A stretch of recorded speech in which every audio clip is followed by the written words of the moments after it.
Podcasting since 2005. This is the King of Podcasts Radio Network. KingofPodcasts.com. KATSEYE falls into the all too familiar pop music mousetrap. The King of Podcasts Radio Network proudly presents the Broadcasters Podcast. Here is the King of Podcasts. Who would have thought I would have ever come on this program and think I was going to go and talk about one of my guilty pleasures? In pop music, I love a lot of pop music, going back so long. And when we had the boy bands and the pop idols of the 90s, early 2000s, Christina Aguilera, Britney Spears, to the Backstreet Boys and NSYNC, and everyone else that was in between all that. And then all the groups that kind of would start off real revolutions of pop. Spice Girls was a group that started before that whole time came about, some 25 years ago. And then you think about Fifth Harmony. You think about Destiny's Child. And there can be many other examples we can use throughout our time that can explain all this. And Vogue I can also use. Like, there is this commonality where when you have a group that's very talented, and you're going to have, when success finds you as a pop act, things can happen. And K-pop is no different, obviously. But K-pop is run under the system that pop music ran under major labels for decades. Okay? And we're going to go through some of that history right now. But the reason I'm bringing all this up is because we got to talk about KATSEYE. On the Broadcasters Podcast, this is King of Podcasts here with you. If you're just catching the show for the first time, thanks for finding the show. And trust me, I have done plenty of shows on other music genres and other different things that catch my interest as a lifelong music fan. If you looked at my Spotify playlists, which I have plenty of them on my website, kingofpodcasts.com, you go to the homepage, go right down to where you'll see the Spotify page, and you'll see all the different playlists I have. And I have several in there that have KATSEYE in the playlist. There's 4 of them actually that have it. That's my Mega Miami list, which has only one song right now, that's MIA, which is a real pulsating dance rhythmic groove. I put that in there, the Valorant remix. Then I have my Metro Radio 1, which is like my pop playlist. There's Afrobeats in there. There's rap in there, UK rap. There's a little bit of country in there. There's a lot of pop. And KATSEYE is quite a bit in there too. And then I have my All the Hits collection, which is basically all the music of the 2000s up to now. It's also in there. Quite a few songs of theirs. Going back to when I first started catching their music, which was on TikTok, Touch, Debut. I heard that. I listened to the EP. I caught onto it when it first came out. And if I had to go and look at the songs that are very popular from them that I really enjoy, yeah, I dug Gnarly. It took me a couple of spins to really enjoy it. Gabriella, love it. And tonight I might be one of the weaker on the EP that I've listened to quite a bit. Game Boy, I liked. And I remember talking to an Uber passenger that I had, and it was like a 45-minute drive. And we were going through talking about pop music. He was a big pop fan. And just to go through the music that I like with him was quite interesting because, yeah, you know, I'm a radio person at my heart. And, you know, we listened to a lot of radio stations that had great DJs that would talk up the best pop music out there. And that's been like that for years. But my interpretation of pop music has expanded a lot in the streaming era, honestly, because it really just expanded me out. From Spanish music going and expanding away from reggaeton, going into dembow, going into vallenato, right? Going more into not just the tropical salsa, merengue, bachata that I always enjoyed very much, but getting into more of the digital stuff, the trap music, and so much more to that. Getting into Brazilian funk. I mean, it's amazing what is out there that's rhythmic. And then one of the other areas is K-pop. So, I mean, I listened to my share of BTS. I know some of the singles and the hits that were out there. And I think about that I listened to Twice. And I've heard from Girls' Generation. And I've heard from Blackpink, obviously, for a number of years now. some of them got out there as a result of collaborations, but KATSEYE has been a standalone. And I'm fascinated by these 6 women, part of this group, because of, first of all, every one of them is gorgeous. Like, every one of them, extremely attractive. So, as a pop group, HYBE, Geffen Records, this collaboration is a K-pop group that they created from the Dream Pop Academy, whatever it is. We're going to go into it. I'm just going off the cuff right now, but I'll get into my notes and we'll go into more deep detail about all this. But I just want to get my rant on KATSEYE first off the ground. I feel bad that Manon Bannerman is taking a step away from the group. It's not the first one, I believe, that has taken a little bit of time for what's been said, like, as a mental health break. I think Megan had gone through that as well, because there was a time where she was not out there. And there's been times where, the record label or the management or publicity, they'll make announcements about when a certain member of KATSEYE or 2 members or whatever aren't able to make an appearance. Whether it be some appearance at some venue, or it's a performance on tour, or it's a performance on stage on a particular TV program, whatever there is. They have a lot of charisma, a lot of excitement. I remember when they did the MTV Video Music Awards and the Grammys. They were a part of the Best New Artist ensemble that they put together for that. And I'm like, I'm rooting for them. I want them to do very well. And to see them with the EP that they put out last year, Beautiful Chaos, right? The EP came out last year, and how it's performed and how there's songs right now that are still pushing out pretty forward. The fact that they're doing a lot of collaborations right now with Erewhon. We know about the one last year with Guess. They did the Super Bowl ad with State Farm. Like, they're out there. The marketing machine is out there, and they're doing an amazing job of putting this machine of pop out there.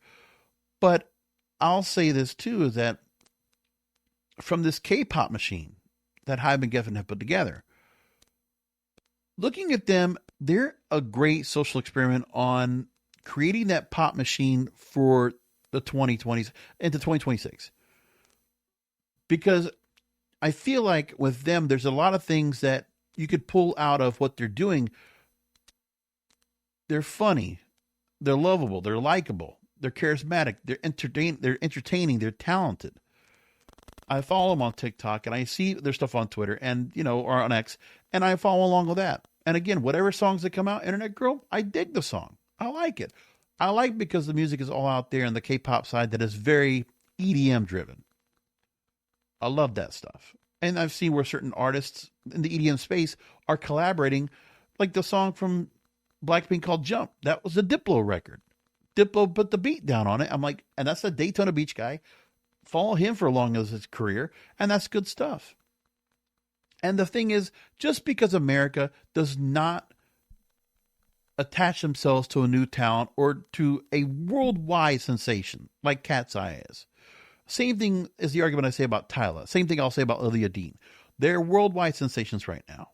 Because if you see their songs, they are worldwide charting all over the place. Olivia Dean right now is the superstar. She got the Best New Artist at the Grammys. And everything that she's beginning right now since October with the album coming out, The Art of Loving, I'm so happy for her.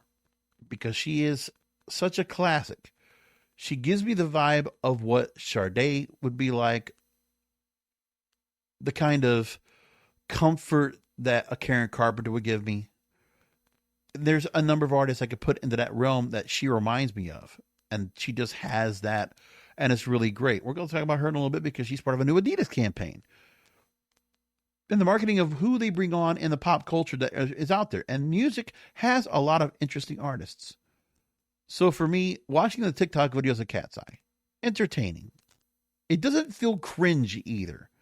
That's the other part. In this age of having a pop machine, putting out music that's out there, sure, there's some songs that might be a little bit cringe to some people, but I remember what cringe was in the 80s. When something was cringe, it was really cringe. When something was nerdy, it would be cringe. This isn't.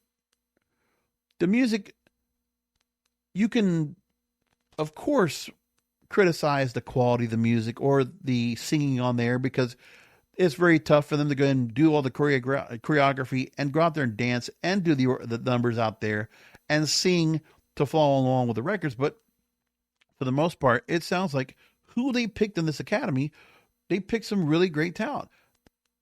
And to me, I also can realize enough that they did a good job of giving us the individualization of the talent.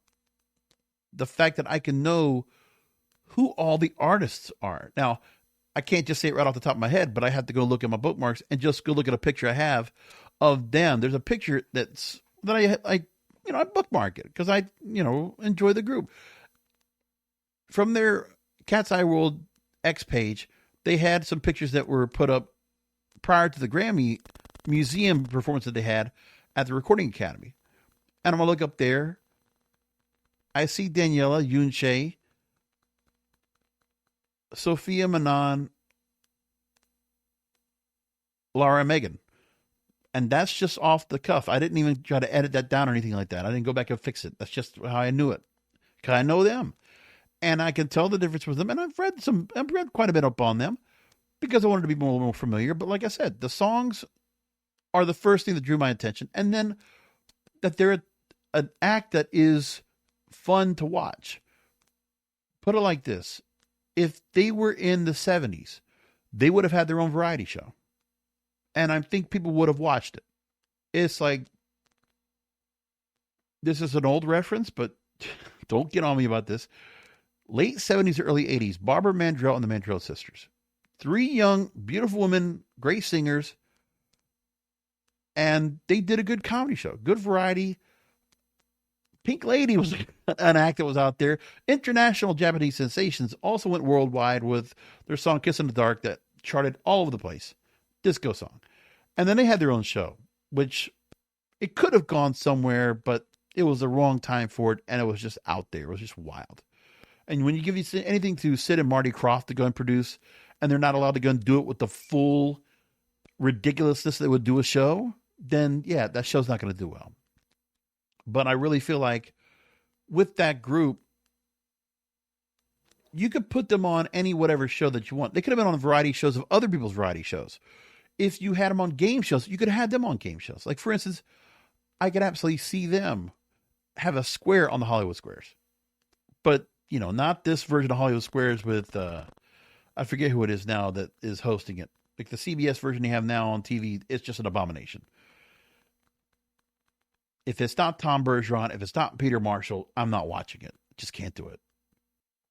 But then you look back and see that the issues where Manon is taking time off, and a lot of speculation among the icons out there, which are the names of the super fans, the fanatics of KATSEYE, which, just like any other K-pop group, just like any other pop group out there, can be radical, can be wild, and could go easily triggered and easily caught up. Like, that's a super fan club, and on social media, it makes it that much more sensitive. So last week, Manon announcing a temporary hiatus from KATSEYE, and fierce debate has been going across fan communities and industry circles, and it was said that she was taking a step back to prioritize her health and well-being after open and thoughtful conversations. So more tensions were put out there. And then Manon would post on Weverse saying that she's healthy, okay, and taking care of myself, noting, quote, sometimes things unfold in ways we don't fully control, end quote. But then there's the part of this catfight that's being pulled out on social media. Maybe they've caught some moments. Listen, they're in the public eye, and there are so many cameras on them. So to catch the random tour bus confrontation where Manon's talking back to her, either the staff or to her fellow members of KATSEYE, you could take that for what it is. There's been the narrative of fans pointing to patterns of tokenism, unequal visibility, extra scrutiny on her as the group's only black member. And that's the thing that I think is an issue. Because if you're going to look at KATSEYE and you're going to identify them, you're going to use identity politics on this. I don't. Because KATSEYE, regardless of where all their backgrounds are from, and I get it. You got Daniela's part Cuban, which is part of the thing that catches my eye, and she catches to be one of my favorites. Sophia, who's from the Philippines. Yoon Che, I think, is from Korea. Laura's American, but of Indian descent, and all this stuff. Okay, I don't even look at that part. For me, it's not about the color of her skin and not anything about, I think about the culture where they come from. I think there's something fascinating about Manon being from Switzerland. And Daniela being Cuban. And also, I forget the other part of her Latin heritage, but, hearing her sing in Spanish on Gabriella on a verse and preferring that over Young Miko being on the remix, which I didn't think was good at all. And I think it took away. The fact is, I can't even listen to that Young Miko remix of Gabriella again after the first time because I'm like, no, I need Daniela right there on that third verse. Can't do it. And I look at everything else about that group. It's trying to create the full worldwide culture, right? We have different cultures, different backgrounds, Western, Eastern culture, all caught up. It's a beautiful thing. And I think that this kind of friction that the fans are stirring up, because of course they want to be able to get full transparency with this group, they're not going to get that. The record label is going to go ahead and try to keep a hold on what's going on here. But it's unfortunate that KATSEYE has been under public scrutiny going back to 2023. They were forced to the 2023 survival show, the debut Dream Academy, which was later documented on Netflix. And of course, all the reality show tropes out there will be putting in here just like this, okay? It's the same thing that goes on forever and ever. The idea is, and this is from Rolling Stone talking about this, we'll talk about that in a moment, but there's been supporters out there that are liking some of her posts, Manon's posts out there. Normani and Leanne Pinnock are two great examples of the current realm of girl groups. Leanne Pinnock has been a solo artist for a while and split away from Little Mix, which is a group that never got its flowers in America. But Little Mix had an amazing track of songs in the UK and in Europe, and they were awesome. And then Jessie Nelson came out with that single a while back when I forget who she was with on it. I was like, it sucked. And Leanne, she's had moderate interest in what she's doing right now. But like the Little Mix group, they've gone out and done their own ventures, and nobody individually has really broken out of their own shell of Little Mix. So hopefully I'm thinking that they're going to get back together. But, they had good songs all across the board. Shout out to my ex. Heartbreak Anthem with Galantis is still going to be my favorite of all. I mean, it's a banger. Normani being a part with Fifth Harmony. And my thing was, I remember when she put out the song Motivation, I'm like, that should have been like top 20, top 10 song right there. Because that song, the video was massive. And even in the UK, it got up to like, I think number 16, number 18, but didn't go higher than that. And even Scott Mills at the time was like, what's going on here? Why is this song not hitting a little bit higher? He thought it was going to be a top 10 song on the UK, and it would have been a top 10 song in Europe, but it didn't happen. And she had the track off of where she got to go and work with Sam Smith. And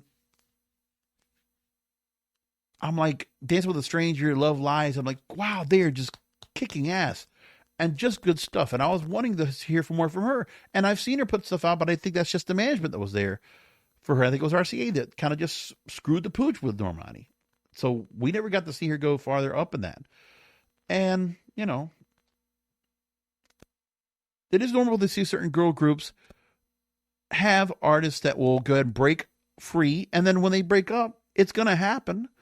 But when they do, you see some success with some of them. And that's okay. So there has been a wide list of different artists that have gone through this kind of issue as a group. And it's not just women, it's also been men.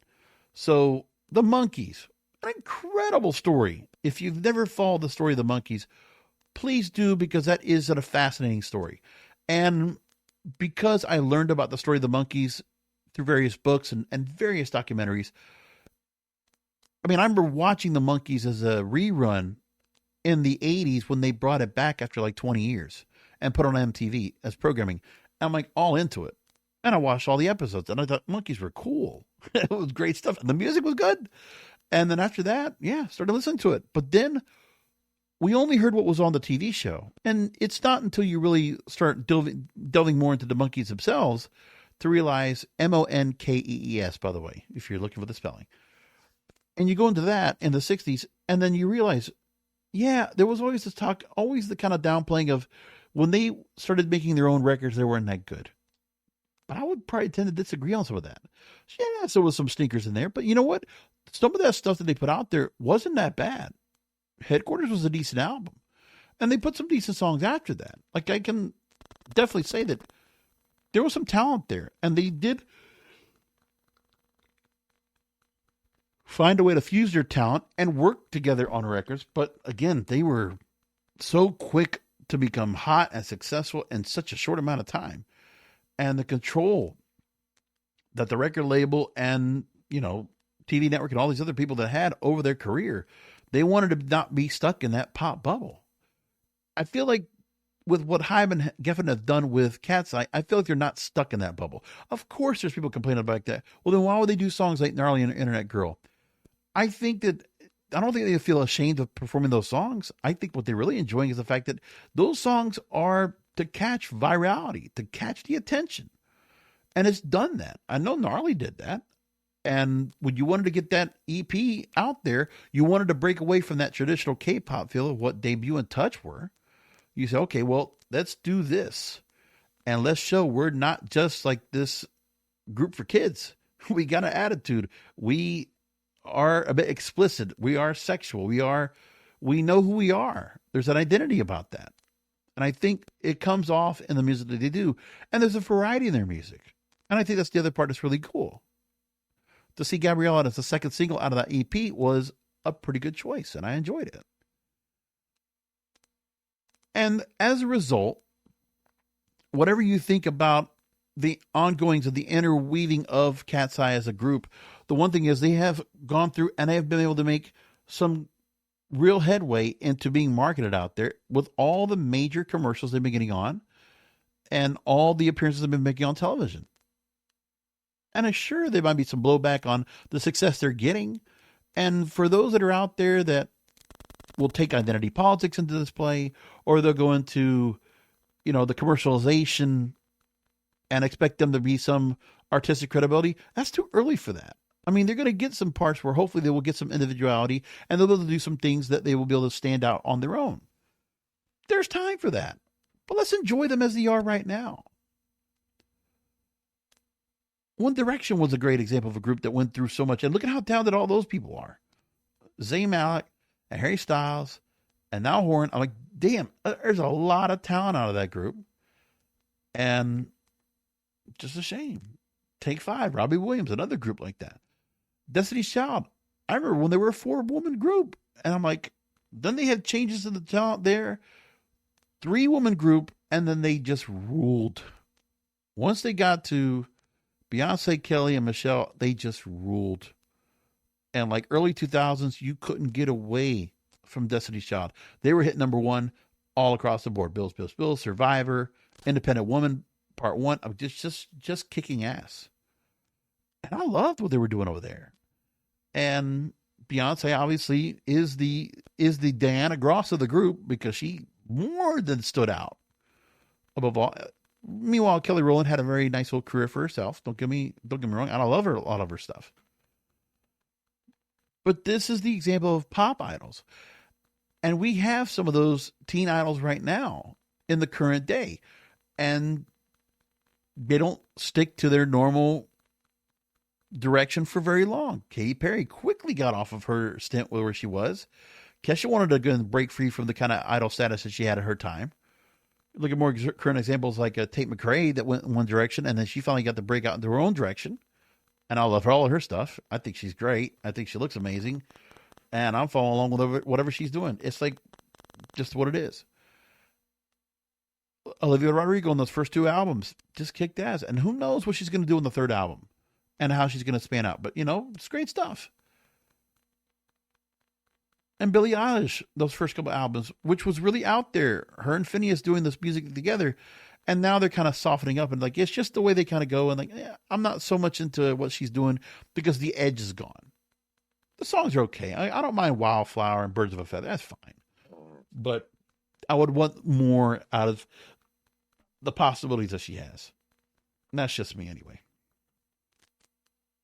And they're the ones that get a chance to go ahead and break free to become the superstars, because there's got to be some way to go become popular now in the current day that is not the traditional route. You don't have radio to work with you because they're not playing them at all. As far as I don't know if anybody's playing KATSEYE on the radio. They might have been playing Gabriella, but I doubt they were playing Gnarly or anything else. It's on streaming only for the most part.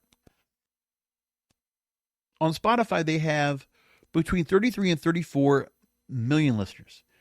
The EP Beautiful Chaos did reach the Billboard 200 for 11 weeks.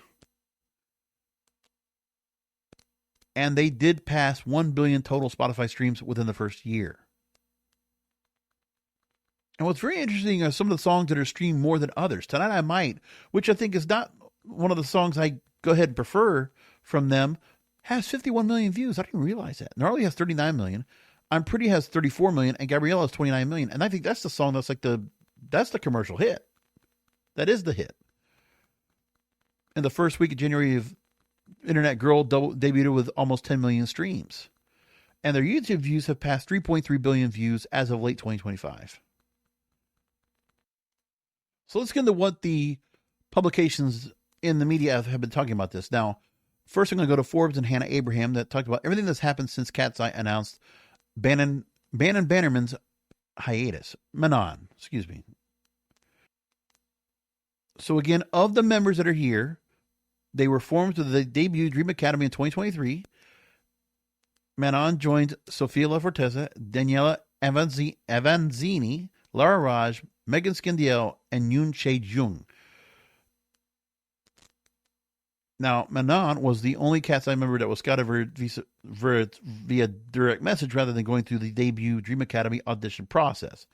A wild card who had massive TikTok and Instagram followings since 2021.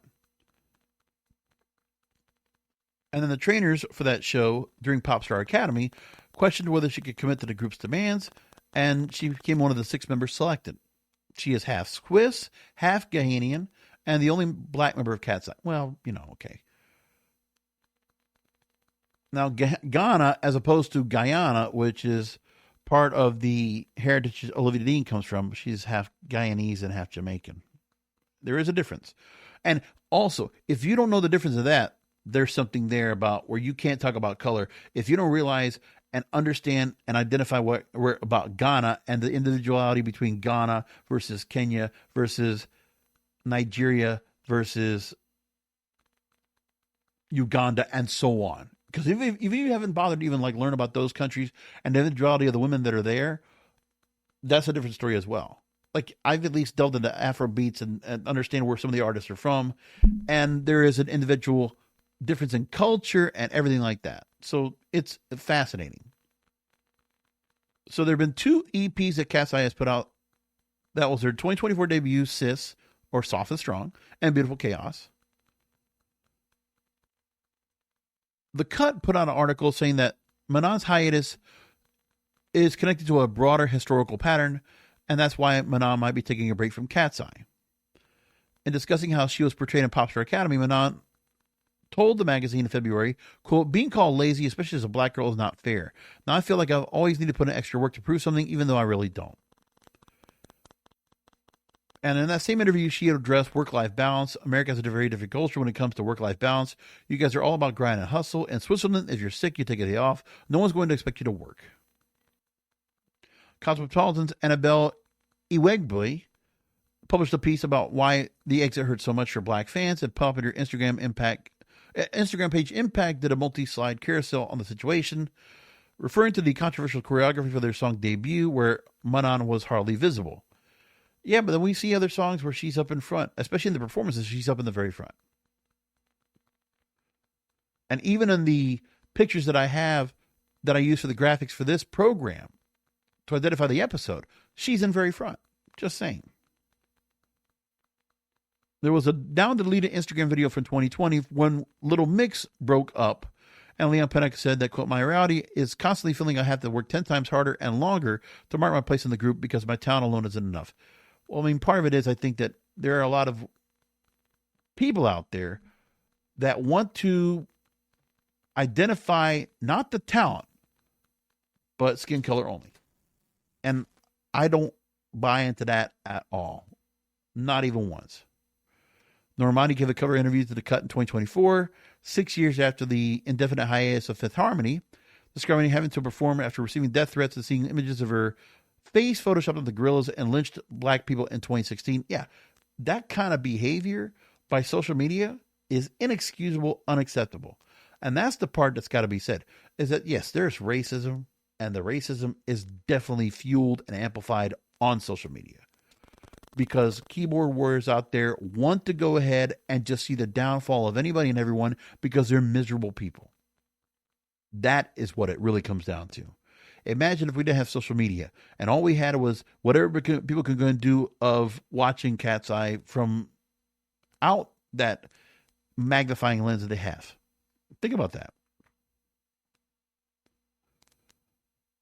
Now, HYBE and Geffen working with HYBE on this particular K-pop group, which is getting a lot of Western appeal because you have all these different artists that are in this, all this talent that's in here that are from different cultures, which is really great. And, you know, getting some kind of impression in America and just in the culture all around is a great thing. So Manon's hiatus is still officially health reasons, but there have been a history of where HYBE has had other 6-member girl groups losing members under varying circumstances. Le Seraphim's Kim Graham, which, by the way, they have good songs too. I like some of their stuff. Besides Spaghetti, which I think is, you know, very tongue-in-cheek but kind of cool, the song Crazy is one of my favorites of theirs. Awesome stuff. Then you had Illit with Young CO, departing early in their run. New Jeans, they got some good stuff. Danielle announcing her departure after contractual disputes in 2026. Now, at the moment, KATSEYE is scheduled to perform at Lollapalooza, South America in March, and working Coachella once again over 2 weekends, April 10th and April 17th. The Cut noting that KATSEYE doesn't have any publicly scheduled performances until the Coachella debut in April. So she could very well come back, but then again, this story might continue. We don't know. And when it comes to KATSEYE promoting itself as a 5-member group sporadically, Sophia spoke with Billboard last year and said, quote, "Despite having some interviews or performances with a missing member, what's important is at the end of the day, we're still going to be 6X KATSEYE. It's going to forever be that way." So the story that got the most press that I saw through all this would be Rolling Stone. That definitely wanted to go ahead and pull forward into the racial card on all this. Now, I can't speak for other people out there that will listen to KATSEYE for their music and look at them visually and start pointing fingers or having to go ahead and isolate anything else outside of their talent. If you want to just take the visuals or the aesthetics, okay. And that's what some people are going to do. And they're going to paint a picture or a narrative, which shouldn't be done, number one. And number two, is uncalled for. Because I think some people just want to go ahead and have a particular narrative that's continued to be amplified and pushed. And I think some people just relish in amplifying a particular narrative out there just because it's going to cause clicks and it's going to get some attention. So Rolling Stone says that Manon's KATSEYE hiatus, black girl group members deserve better than this. And they say that there have been other artists who have been in her position forming a support group that reflects a problem in pop. And once I get around the ridiculous paywall, the story talks about the fact that Manon entered into an experience that's only the tiniest percentage of people understand. And only the tiniest percentage of people can understand. Plucked from Switzerland and out on the world stage alongside the other members of the group. And it's clear that for the group, there's an inherent comfort as they've adjusted to this unconventional reality together. they've experienced an uptick in hate and death threats since debuting in 2024, though it would have been more impossible to endure as soloists. But still, Manon faces a specific isolation as a sole black member of KATSEYE. But see, you're doing that there by just pointing that point out. I mean, it's one thing to go and say, okay, you want to say that and identify her as the only black member, but the thing is, it's like that's the first thing you think about with her, and I don't. I don't understand why that's such a big distinction out there, but for some people, they can't help themselves. But it's the same thing where, okay, people want to identify me as Cuban. All right, but then you just can't go ahead and associate, just because I might be of a particular culture or different, whatever, that you have to go ahead and take everything that's out there, and that same person has to be pigeonholed in the same category as everybody else. The thing is that I think people don't understand that being black in America is different than being black in other countries. And sure, is there racial tensions out there? Absolutely. But I want to think at some point we've gotten to somewhere where, yes, there's going to be the common racial stuff that's out there, pretty clear. But to think it's something like we're going back in reverse, I don't get it. I don't get it. But for some people, that's just how they want to go and live their life, and that's fine. That's what they can. They're allowed to think that way, and they're allowed to go and feel that way. But I can't tell you how many times I look at performances, and Manon is in the middle, right there, in pure view, across the board. I don't know what else to think. And to think that she wasn't in pure view at the very beginning for earlier videos is because she probably wasn't so polished as of yet. There's a trust issue for the fact that she came in as a wild card. And I think it comes to the fact that now that she is up in front and she's given a lot more notice, I think something's got to be said about that. I mean, I see some of the fans out there, they make a big thing about Lara and a big thing about Manon, and then the others, they kind of work across, but like you could tell there's like a particular prioritization of who they like. And that's okay. Pussycat Dolls, another great example out there of going through this kind of thing. So there's a lot of solidarity among those girl groups that have been a part of this as well. And they go across, and listen, I don't dispute about, at this level of talent and massive appeal and the kind of press they get on a regular basis, that the worst tropes of racial identity are out there, and the worst kind of people on social media and people that just should not be allowed to have a voice if we could have it that way. Some people are given the chance to have free speech, and you know what? They use it to be hateful. It sucks. I mean, it's going to be there, but it's a matter of where the management has to come in there and protect and coddle and look out for the members of those fans. And for the fans, you know, if you see this coming across, call it out. Protect the talent. Because at the end of the day, why is she getting that kind of abuse? Where are the fans out there to go ahead and look after her? And to continue to go ahead and offer support, offer emotional support, offer all the validation, attention, respect, love, admiration for her talent out there. And not just because she is a beautiful black woman of various heritages, okay? From Ghana, from Switzerland, and what have you. Shouldn't be like that. When I look at Manon across the board, and I say, okay, I don't see anything that makes her look any less talented, beautiful, gifted, or less able to perform than all the other members of the group. I think she fits in perfectly. I honestly feel like the selections of all the talent they have in this 6-girl group, they did a great job with. Honestly, I think they did an excellent job. Some real points being made here in the story here from Rolling Stone, and I got to make a point of this. This is Larisha Paul that actually put the story out, but again, puts out some very good points on this. At the end of the day, Any group assembled and supported by an entertainment company gets treated much like the products they're meant to sell.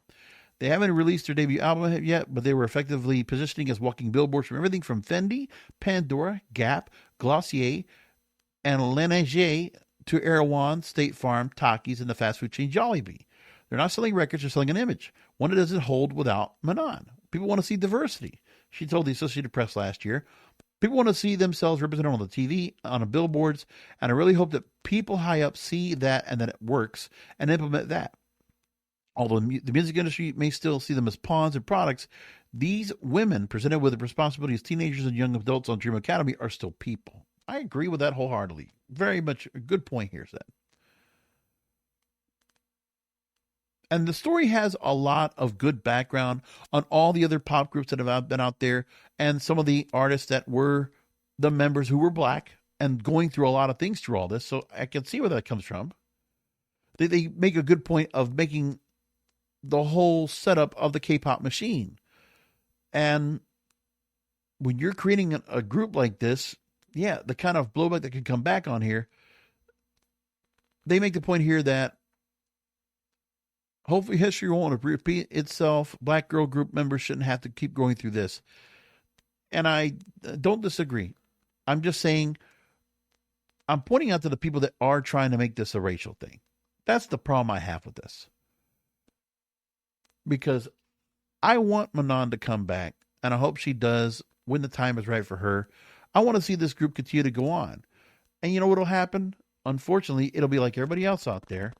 You know, let's hope that eventually they get back together. She's back, Manon comes back on and joins the group. They continue to do their career, and then they are going to go out in their own separate careers. And I hope they all do very well. And I'll be following along, listening to them in the whole track. 45 minutes talking about KATSEYE. If you're surprised I got this much into this, I could have probably talked more about it. But, you know, that's just the point I wanted to make. So there's a handful of stories I want to get into before we wrap things up. I just talked about mention of various artists that are getting to be part of the Adidas campaign now.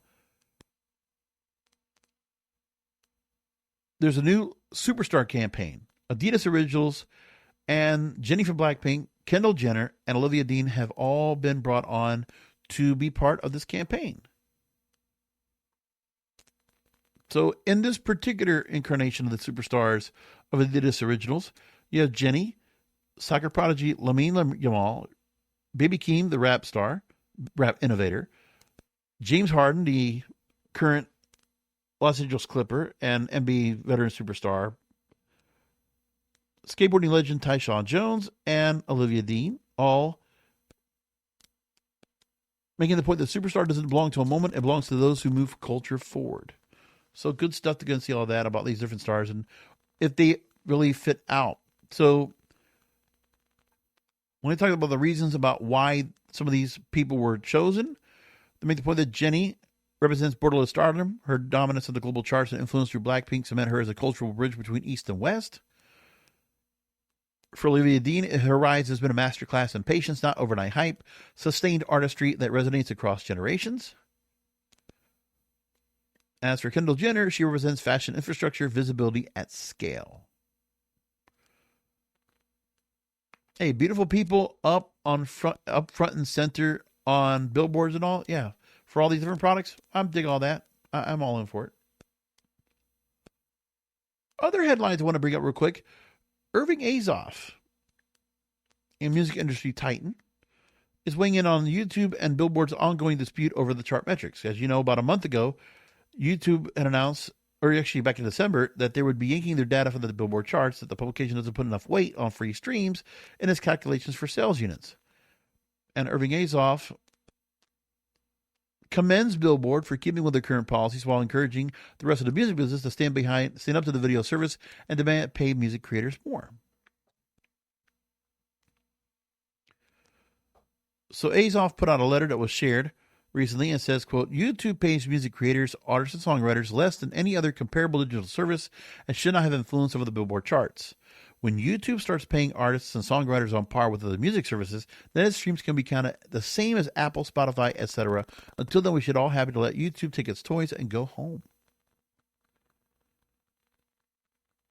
interesting point out there. I should make the point as well that radio, I would like to go and see that they still also pay their own fair share. So maybe radio and YouTube need to get together and figure something out.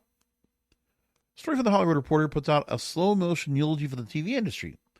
There are less pilots being produced now. NBC in the last 2 months has ordered 8 pilots, more than double the number of pilots it picked up last year, and more than a total of 7 across all broadcast networks in 2025 in the development cycle.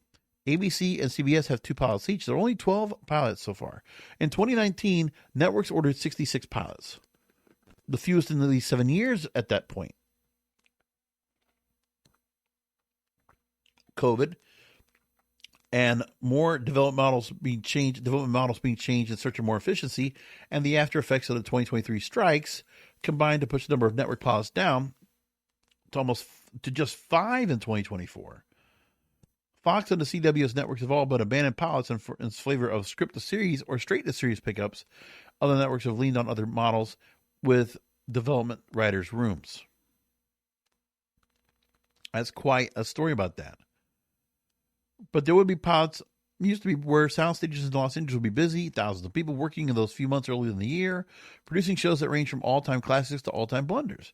But they all got work. And that's not so much like that anymore. Network can't take a shot on so many shows that are going to fail, so they don't do it so much. And meanwhile, there's also talk about the microdramas. And a story from Deadline that talks about the fact that TV's traditional sellers are not going for microdrama. I've also watched some of those on TikTok. They pop up on my stream every once in a while, and they're not that good. They're kind of like, somewhat interesting. So it's what it is. And so the London TV screenings in 2026 were going on, and all the major studios were not looking to package vertical videos for their real shorts or drama box platforms, but leaving it to their production counterparts. So they know there's a bit of a niche that's out there about microdramas. The little mini soap operas you can find that'll come up with like a minute at a time, part by the time. But they haven't gotten there really good yet. They're not really great quality as of yet. Like some of them are kind of interesting, but not enough for me to go ahead and start binge watching from this first part that I catch. I'm also going to talk about this. Ted Sarandos is going to go to the White House to go and try to work out things with the deal for Netflix, but things have changed. So let's get into this. Netflix is out of the bidding for Warner Brothers, as Paramount has come in with a deal that's good enough that sounds good to Warner Brothers to take on. So what we have right now is Netflix is going to get out of the whole thing. They will be getting a $2.8 billion termination fee that will be paid by Paramount as a result of this. But yes, Netflix is out of the Warner Brothers Discovery deal. They are not going to do it as originally planned. So the fear that we had of Netflix compromising movie theaters by taking the movies away, all these different Warner Brothers projects, and taking them out of movie theaters, no matter what Ted Sarandos says, testifying in front of Congress or to any podcaster, I didn't believe him, so I'm glad. Doesn't mean we're out of the woods yet with Paramount, because there's a lot we got to worry about. The fact that now is a different story. It's not about Paramount not putting movies in theaters. They're going to do that. I believe that wholeheartedly. My problem is it's still going to be another studio being swallowed up by another major media studio in another merger. That's the part that sucks the most part. So Paramount will acquire all of Warner Brothers Discovery for $31 a share in cash. Previously, they offered $30 a share in cash, reflecting a total equity value of $78 billion and enterprise value of $108 billion. I think now that full total is like $123 billion now, and including the assumption of net debt and non-controlling interest. And Paramount is also locking in the part that they're agreeing to a regulatory termination fee of $7 billion payable to Warner Bros. Discovery if the transaction does not close due to regulatory issues. So yeah, they got to go and still go through antitrust, and they got to still go through the approval of Congress and go through all these antitrust regulations processes to see if that's what's going to happen. So how about some movie news? First of all, Gen Z and Alpha, the ongoing UCLA study that comes out there from the Center of scholars and storytellers. They released findings from their evolving masculinity study. And you remember we talked about this a while back too, right? Where we had, what people from UCLA, the students there, what they thought about what they wanted to go and watch on television or in the movies. And that's really changed. They surveyed 1,500 tweens, teens, and young adults ages 10 to 24. And at the groups want to see boys and men on TV in movies, moving away, quote, from isolation and other masculine stereotypes and towards vulnerability and connection. The new generations want to see dads, quote, showing love to kids on screen and enjoying parenting. Now, the movie theaters are out of the clear when it comes to losing Warner Brothers movies, but what they are dealing with is the movie theaters themselves can't help themselves but try to find a way to go ahead and market and try to make some more money. So we heard about this a while back. AMC theaters talking about the idea of creating specific seating and getting rid of general admission and letting their subscribers, so their A-list Stubs plan or Stubs Premier members, be able to go ahead and get better seats. So now, we heard that AMC was going to introduce preferred premier seating, blocking and reserving the best seats in the house to theaters to those accessing their A-list or Stubs Premier memberships. The 2 VIP tiers within their Stubs program at no added charge at AMC. So the earnings call they had this week says we will ensure the best seats in our auditoriums are held at first anyway for our best customers. The Stubs Premier subscription starts at $17.99 a year, and it'll allow AMC patrons to reserve from the block of Premier seating, but also to pay the full freight of a regular ticket price on most days of the week. Then you have the A-list subscription, which is $19.99 to $27.99, depending on where you're in the U.S. Then those subscribers can get admission to 4 films every week, which this kind of sucks. I would not want to deal with this in here about AMC theaters and these tiered plans. Regal Unlimited doesn't give me that. They give you one price if you go to one theater, or they give you a price to go to any Regal theater that you want. And I pay one price. I think I pay $26 now a month for it. And for me, it's fine. And they don't give me any issues about how many tickets I want to buy to go to a show. Like if I want to go watch 3 movies in a week, I can do that. Or in a day, and I can do that 7 days a week, I can absolutely do that.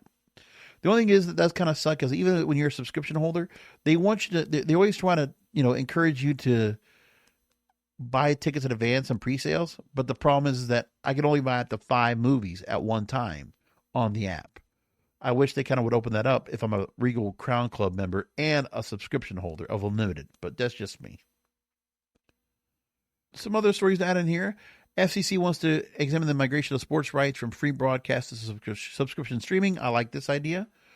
So they want to get public comment where streamers have helped expand access to professional collegiate sports, but also have contributed to the fragmentation of the sports media marketplace. Yeah, when you can't watch NFL on, at least just on channels you can actually put on your cable, you have to go through like 7 different sources to go and watch. Like right now, just to watch the NBA, Peacock, Prime Video, ESPN, and the League Pass. It's a lot.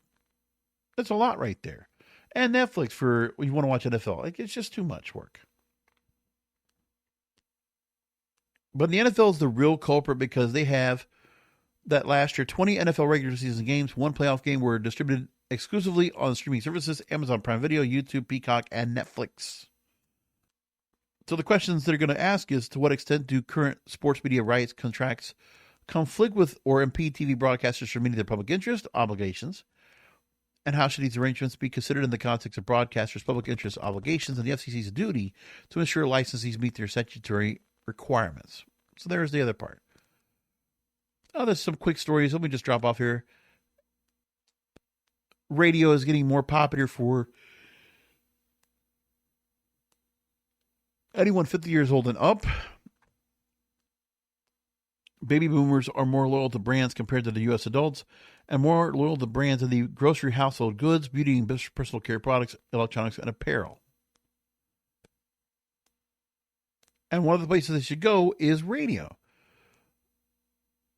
Radio reaches more adults aged 50 to 64 than live plus time-shifted TV and TV-connected devices and digital media, including internet and social networking. app web on smartphones, and streaming audio. 92% of older U.S. adults listen to radio each week. What they always do, they always get this stat out there. They have to always put out there, right? But at the same time, you can talk about how older listeners are out there for audio, but there are newer, younger listeners for audio. At the same time, you can take a study and talk about that. New research from the Audacy Insights team, AUDACY, you know that company, that their most avid sports fans are younger, more diverse, and more effectively reached through sports audio platforms like radio, podcasts, and streaming than by traditional media alone. And avid fans prioritize depth of engagement over mere exposure, consuming sports content all day via pregame analysis, postgame reactions, insider podcasts, and more. 7 to 10 use every available medium to follow their teams, and more than a quarter spend 4 more hours on daily sports content. So this weekend, I'm going to be going to the theater to go watch Elvis Presley live in concert. All that 70s footage to catch it and enjoy it. And again, big fan of Elvis. Love all his songs. Looking forward to that. And so much more. Anyways, that's going to be it for the show. Thanks for listening in. Of course, all more information, you can always follow along. All my programming, social media, kingofpodcasts.com. Remember, the content is king, and the control of your content is in your hands.